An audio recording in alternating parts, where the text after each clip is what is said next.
최고의 애니메이션 전투씬을 알아보는 네 번째 시간, 이번엔 조금 더 특별한 전투씬을 준비해보았는데요. 바로 악당 대 악당의 전투씬입니다. 특히 요즘 선악이 확실하게 구별되는 캐릭터보다는 여러가지 면모를 가지고 있는 입체적인 캐릭터가 더 각광받으면서 이런 대결 구도가 더 주목받는 것 같아요. 그러면 함께 최고의 악당 전투씬을 만나러 가볼까요? 처음엔 악령과 퇴마 능력자로 최악의 인연을 시작했던 에쿠보와 모브는 함께 여러가지 일을 해결하며 우정을 다져나갔는데요. 그러던 어느 날 모브의 실수로 도시 중앙에 신비한 브로콜리가 생겨나고 사람들이 이 브로콜리를 성스럽게 여기기 시작하자 에쿠보는 이 브로콜리를 이용해서 신흥 종교를 창단하고 브로콜리의 덩쿨로 모브의 형체를 만들어 신흥 종교의 교주로 이용하죠. 모브의 주변 사람들까지 모두 에쿠보가 만든 신흥 종교에 세뇌되자 모브는 직접 에쿠보를 막으러 오고 전투 도중 둘은 서로의 진심을 확인하고 화해하는데요. 오이, どうしたシゲオ? 家に着いたら起こしてくれる. 나니? 하지만 에쿠보가 너무 많은 사람들을 세뇌시킨 탓에 덩굴 모브는 이미 자아가 생겨버렸죠. 덩굴 모브는 초능력을 너무 많이 써 탈진해버린 진짜 모브를 뺏어가려고 하고 에쿠보는 진짜 모브를 지키기 위해 자신이 만든 덩굴 모브와 맞서 싸웁니다.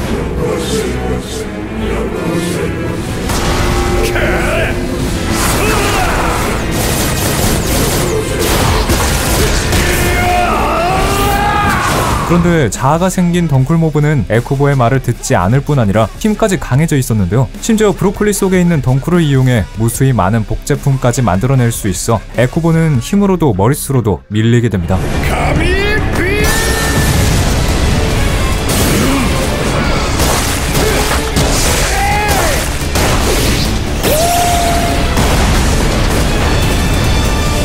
신수 위에서 싸우는 에쿠보의 전투씬은 2022년 최고의 액션씬 중 하나로 손꼽힐 정도로 극찬을 받았죠.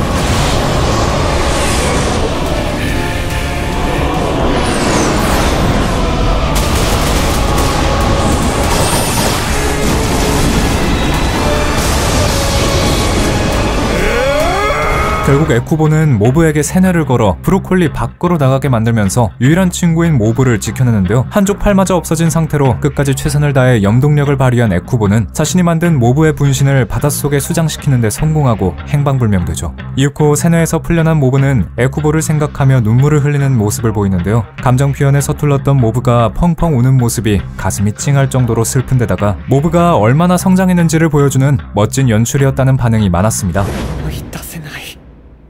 けどエクボありがとう.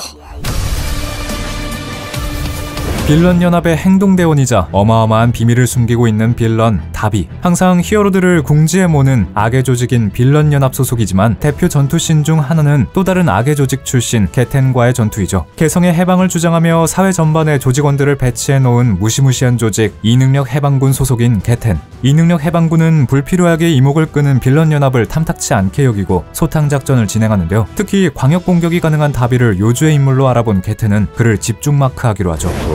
総援の使い手ダビなぜすぐに炎を出さない仕方ねえ教えてやるよ氷は溶けちまう知らないようだから教えてやる僕は氷を操る安価な炎で氷が溶けると思うなよ 화염을 특기로 사용하는 다비와 얼음을 특기로 사용하는 게텐은 상성부터가 정반대였는데요. 하지만 얼음의 온도까지 조절하는 게텐의 개성에 다비의 화염 공격은 전혀 먹히지 않았고 こ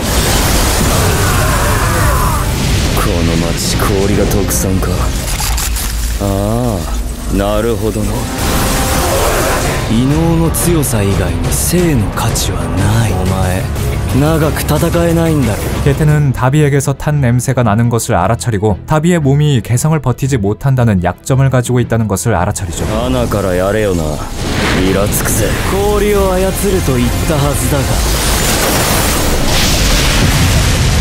하지만 기간토 마키아가 등장하면서 둘은 승부를 내지 못하고 아쉽게 돌아서는데요. 스토리가 진행되면서 빌런 연합과 이능력 해방군이 비슷한 길을 걷게 되어 게텐과 다비의 전투가 다시 성사되지는 못했지만 이 장면은 화려한 액션에 더불어 비밀을 가지고 있는 다비의 약점이 드러난 중요한 전투로 뽑힙니다. あなたを心配してしまうなんて 원펀맨에서 사이타마를 이기고 싶어 온갖 난리를 다 치며 개그 지분을 톡톡히 챙기고 있는 캐릭터 소닉. 소닉의 사이타마에 대한 집착은 엄청난 수준으로 사이타마를 보면 미친듯이 달려들어 일반 시민들에게까지 피해를 입힐 지경인데요. 결국 앞뒤 재지 않고 사이타마에게 달려들던 소닉은 감옥에 갇히고 그곳에서 S급 히어로 프리즈너를 만나 탈옥을 하게 되죠. 심해를 다스리는 빌런인 심해 왕은 육지에 나온 탓에 제 힘을 내지 못하는 상태임에도 불구하고 프리즈너를 가볍게 이기는데요. 楽しいわね。貴様は何者なんだ。あなたも私に歯向かってみる？哀れな奴だ。ヒーローではないがお前を駆除してやる。 I don't ever slow up, no I don't take shit. I got no love for the fakeness. If you wanna play tough and wanna hate this, I'll always show up. I don't ever slow up, no I don't take shit. I got no love for the fakeness. If you wanna play tough and wanna hate this, I'll always show up and make a statement. I don't ever slow up, no I don't take shit. I got no love for the fakeness. If you wanna play. 도중 비가 내리기 시작하면서 점점 여유를 잃기 시작하죠. 결국 완전히 페이스를 잃은 소닉은 맨몸으로는 심해왕을 상대할 수 없다는 것을 깨닫고 무기를 가지러 후퇴하는데요. 捕まえた。 하지만 그 순간마저도 심해왕에게 잡혀버리자 멋진 모습은 포기하고 알몸으로 도망칩니다. 次に会う時が貴様の最後だ。 이 장면은 항상 개그 소재로 보여지던 소닉의 스피드가 어느 정도인지를 제대로 보여주는 장면이었는데요. 사이타마에게 광기 어린 집착을 보여주기만 하던 소닉의 반전 매력에 관객들의 반응이 뜨거웠습니다. 聞こえてるのよ。雨降ってるから早くかかってこい。つまんねえな。急いで装備を整えてきたんだがな。逃げられたか。 다양하고 입체적인 캐릭터들이 등장하는 만큼 악당 대 악당 전투씬도 많은 나의 히어로 아카데미아, 바로 야쿠자 조직 사예 8제회의 차기 두목 오버홀인데요. 같은 빌런인데도 빌런 연합의 시가라키와 반대되는 신념을 가진 캐릭터로 둘의 전투씬은 무척 신선하다는 평가가 많죠. 日向も日陰も支配者がいいな。じゃあ次は誰が支配者になるか。挑発でもしてんのか。次は俺だ。このヒーロー社会をドタマからぶっ潰す。計画のない目標は妄想という。 개성을 질병으로 여기는 오버홀은 개성 파괴탄이라는 것을 제작하여 일본 사회에 퍼뜨리려고 하는데요. コントロールできない力を集めて何になる。俺の傘下に入る。そして俺が次の支配者になる。 이런 오버홀의 사상은 여러 개성으로 힘을 얻으려는 시가라키의 빌런 연합과 대조될 수밖에 없었고, 빌런 연합의 마그네와 미스터 컴프레스는 발끈해 오버홀에게 달려들지만 私たちの居場所は私たちが決める。先に手を出したのはお前らだ。待てコンプレス。俺の足で閉じ込める。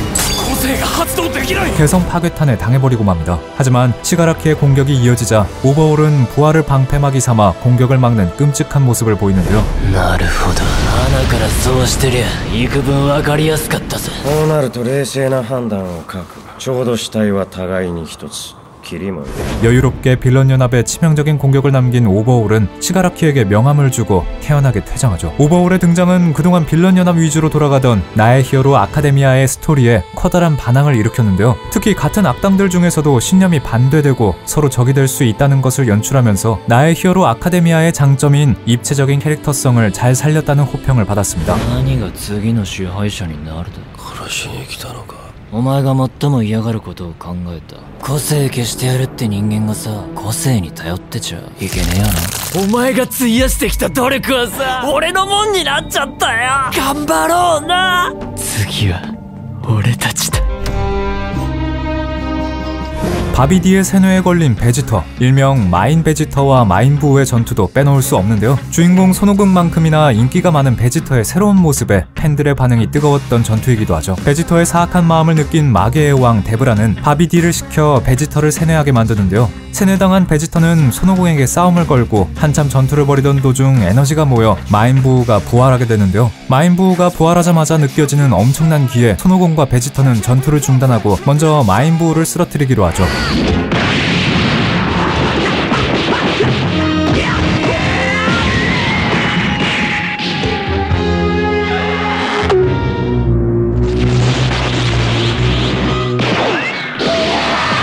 하지만 초재생 능력을 가지고 있던 마인 부우는 베지터의 공격으로 배가 관통당했는데도 전혀 데미지를 입지 않는데요. 베지터에게 분노가 폭발한 마인 부우는 한 번의 공격으로 베지터의 왼팔을 망가뜨리고 복부를 걷어차 멀리 날려버리면서 엄청난 데미지를 입히죠.トランクス、ブルマ、ママを大切にしろよ。元気でな、トランクス。 마인부에게 이기지 못할 것을 직감한 베지터는 자신의 목숨을 담보로 자폭을 하기로 결심합니다. 2人を連れてできるだけ遠くへ離れてく。俺が死んだらあの世とやらでまたカカロットに会えるか。それは無理だ。そうか、残念だ。言ってくれ。急いでな。あいつは初めて自分以外の者のために戦おうとしているんだ。 이 장면은 그동안 악행을 저질러 오던 베지터가 남을 위해 목숨을 바치는 어마어마한 명장면으로 뽑히는데요. 너무나도 유명한 명장면이라 마인 베지터가 등장하는 드래곤볼 게임에서는 모두 궁극기가 자폭으로 설정될 정도로 파이널 익스플로전이라는 기술명까지 붙었죠. さらばだ。ブルマ、トランクス、そしてカカロット。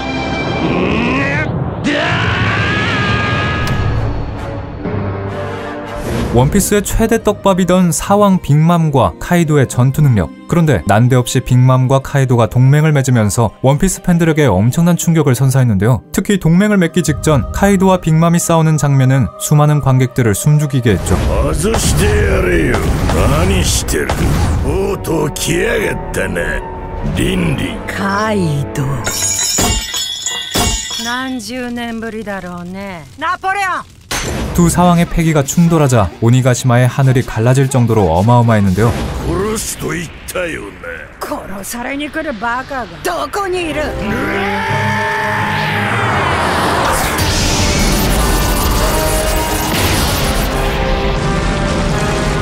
동시에 오니가시마 공중으로 날아올라 나폴레옹과 금세봉으로 싸움을 벌이는 모습에 카이도의 부하들은 진지하게 피난을 고려할 정도였죠. これ以上は島が持たねえ。付き合いって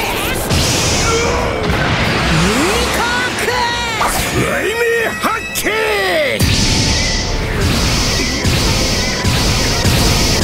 하지만 더 놀라운 점은 어마어마한 자연재해를 일으킬 정도의 파워를 과시하며 싸우던 모습이 전력이 아니라 그저 유흥거리였다는 것입니다. 이후 루피와 동료들이 동시에 두 명의 사왕을 상대해야 되는 상황에 놓이게 되면서 원피스 전개에도 박차가 가해지기 시작했고 너무나도 오랜 연재로 중도 포기했던 팬들까지 다시 원피스를 보게 하는 효과를 발휘했습니다. 俺の前で何になると言ったと思う。まず詫びろよ麦わら。俺たちの前でもう一度言ってみろ。俺はモンキー D ルフィ、海賊王になる男だ。 나루토 최고의 악의 조직 아카츠키 소속으로 모든 것이 베일에 쌓여있던 닌자 토비. 마찬가지로 잔혹한 습석을 가진 적 비마을의 닌자 코난과 토비의 전투씬도 유명한데요. 특히 코난이 나루토의 아군으로 돌아서면서 이 전투는 긴장감과 더불어 안타까움을 자아내기도 했죠. 長門の遺体をどこへやった。ここにはいないわ。輪廻は長門の隠し場所を素直に話す気はなさそうだな。待っていた。あなたを仕留めるために。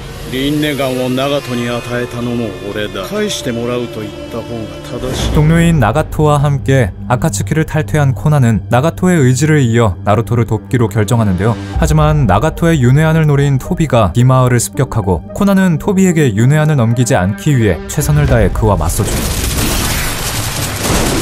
数で攻め、俺が実体化する隙を逃さない気だな。ここか。起爆札を混ぜ込んだか。吸い込む瞬間に自爆して俺ごとやるつもりだったようだ。 코난은 무려 6천억 개나 되는 기폭차를 이용해서 토비의 시공간 인수를 막아내려고 하지만 逃がさない。あなたを殺すために用意したこの6000億枚。 그 과정에서 어마어마한 차크라를 소모하고 마는데요.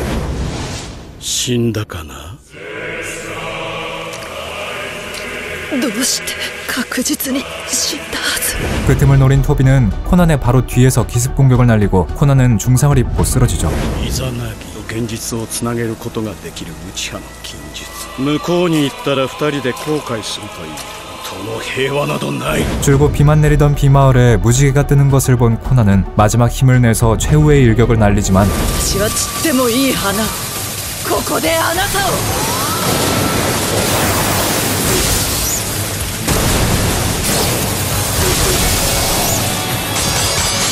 이것마저 토비에게 막혀버리고 심지어 토비의 사륜안에 윤회안이 있는 위치까지 발설한 뒤 사망하는데요. 코난의 비극적인 죽음은 토비에게 엄청난 힘을 줬을 뿐 아니라 닌자 세계에 어마어마한 긴장감을 불러일으키는 대사건이 되죠. あれはもともと俺のものだ。キュービを取りに行く。 사신의 힘을 가진 호로인 아랑칼 중에서도 가장 강한 에스파다에 소속되어 있는 그림조와 우르키우라. 그림조는 매우 호전적인 성격에 자신에게 방해가 되는 것은 무엇이든 말살해야 한다는 사상을 가지고 있는데요. 그림조의 이런 성격은 동료들에게도 타협이 없어 같은 조직인 우르키우라와도 엄청난 전투를 벌이죠.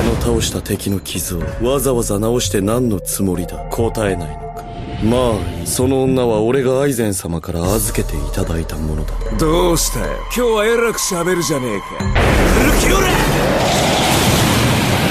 주인공 이치고를 자신의 사냥감으로 인식해 엄청난 집착을 보이고 있던 그림조는 이치고와 싸우기 위해 그의 동료 오리히메를 미끼로 삼고 전술을 위해 오리히메를 협박해 데리고 온 우르키오라와 대치하게 되죠. てめえは俺とやるのが怖えんだ。俺と潰しやろうがな。 그림조의 단독 행동에 머리 끝까지 화가 난 우르키오라는 그림조에게 아랑칼들이 자주 사용하는 기술인 세로를 날리는데요. 하지만 그림조는 우르키오라의 세로를 상쇄시키고 카하 네가시온을 발동해 우르키오라를 가둬버리죠. 이 전투는 블리치의 가장 강력한 악의 조직 아랑칼들의 입체적인 모습을 보여주는 전투로 뽑히는데요. 같은 조직 소속이라고 똑같은 목표를 보여주지 않고 개인의 욕망을 위해 주인공에게 이득이 되는 모습을 보이는 그림조의 모습이 인상적이었다는 반응을 이끌어냈죠. さっさと直せ。嫌です。直せ。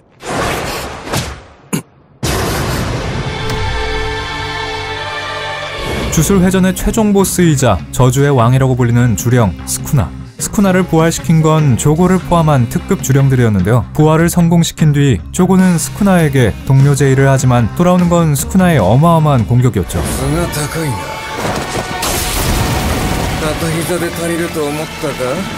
指のレーダー、俺に一撃でも入れられたらお前らの下についてやる。二言はない。 조고는 스쿠나의 상대도 되지 못할 정도로 일방적으로 당하는 모습을 보이는데요. 특급 주령 중에서도 최강급이었던 조고는 스쿠나에게 단 한 번의 공격도 성공하지 못하고 농락당하죠.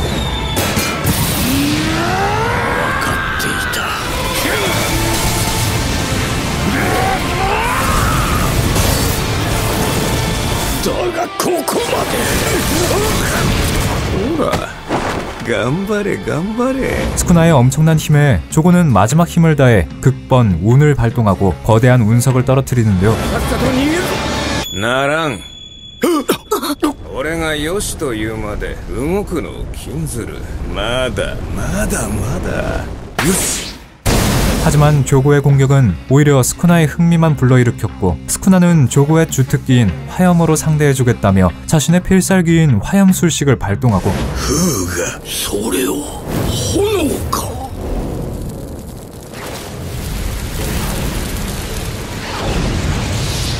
조고는 손도 쓰지 못하고 스쿠나에게 완패합니다. 조고와 스쿠나의 전투는 스쿠나의 부활 직후 일어난 일로 그동안 스쿠나가 얼마나 강한 존재인지 궁금해하던 시청자들에게 충격을 선사했는데요. 특히 압도적인 파워로 주술사들을 긴장하게 만들던 조고가 손도 쓰지 못하고 사망해버리는 전개는 주술회전 스토리에 엄청난 긴장감을 가져왔죠. だがまあ多少は楽しめたぞ。1000年前やった中ではマシな方だった。お前は強い。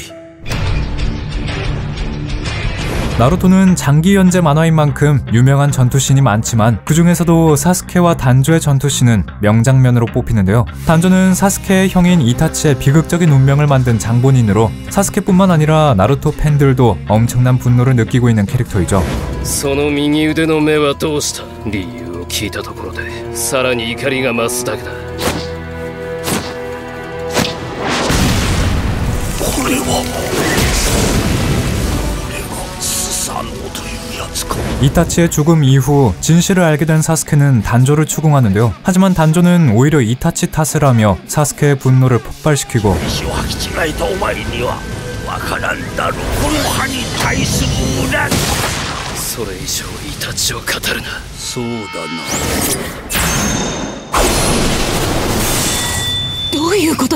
사스케는 사륜안까지 총동원해서 단조를 공격합니다. 하지만 단조는 아마테라스 공격에도 데미지를 입지 않는 사기적인 능력을 선보이는데요. 口寄せの術。たちの術を受け継いだか。お前に内派を語る資格などない。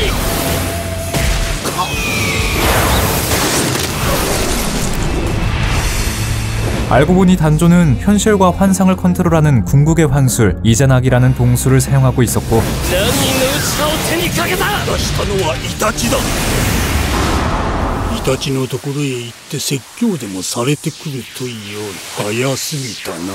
まだ目は開いている。イタチに会うのは貴様の方だ。 하지만 사스케는 오히려 환술로 단조를 속이고 환술에 걸려든 단조는 더 이상 이자나기를 쓰지 못하고 쓰러지죠. 動くな、カリン。